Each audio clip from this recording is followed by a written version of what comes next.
Welcome back for another book review. Today we're talking about this one. So this is Earth Energy Meditations, Awaken Your Root Chakra, the Foundation of Well-Being by Susan something. I don't know how to say that name. So this is an interesting collection of various meditations that you can do and affirmations that range, ironically, from a variety of different sources that I was not anticipating, yet somehow works out very well. So you've got nature-based spirituality, you know, kind of the more Wicca, pagan vibes, you know, Mother Earth, all that jazz. And then you've got Buddhist, which is like, okay, yeah, sure.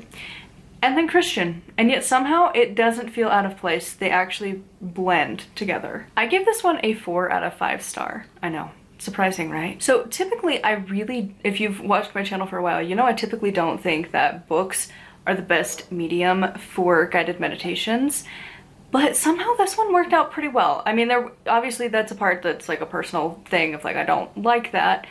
But they weren't terribly long. They weren't overly like, gotta visualize all of these things. They were only like 1 or 2 pages really for the meditations.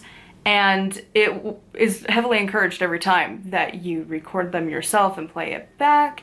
And then it also had a lot of affirmations that kind of go with the same theme and that you could do whenever. And it is nice to have a written form of it instead of trying to like listen to it and copyright it down.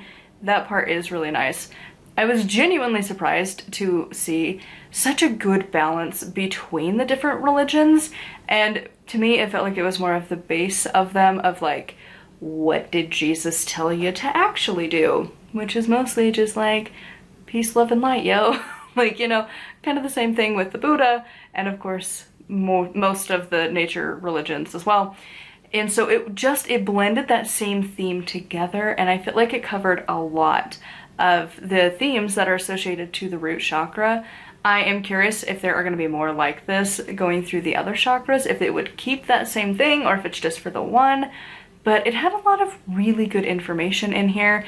It actually even had one that I didn't know that it had come from here, but I have found it online eons ago. I was in high school back then and I've been graduated for a decade, so it's been a long time.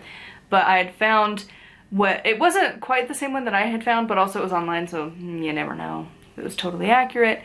But it's a kind of daily affirmation of sorts that came from, let's find the exact quote. It's translated from the Lakota chief Yellow Lark in 1887. I didn't know it was that old. By the way, it's on page 119. It's the Great Spirit Affirmation. But I absolutely loved it. There are so many good ones in here.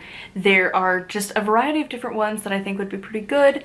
Of course, depending on how you feel about certain verbiage, you know, a lot of witches tend to not use like the negative words of like, you wouldn't say that you're debt free, you would say that you're in abundance with money or something like that, you know, or you're not going for weight loss, you're at a healthy weight or whatever, you know. There's certain words that some don't use, and it does have those in there, so you might have to adjust them. But overall, I was pleasantly surprised that I actually liked this little book. So I would recommend it if you're wanting some affirmations. Some people really just like to collect those, which is cool. There's a lot in here for you to choose from. Or if you love guided meditations, you're okay with the written form of it, or you want to record them down for yourself and replay them later, this is a fantastic resource for you. So anyways, I would love to know your thoughts on this one in the comments down below. As always, a huge thank you to my patrons. If you would like to support me and get access to exclusive content, it's patreon.com/nightwillowcrafts. Make sure to like, comment, and subscribe. I post every single day, and until next time, blessed be.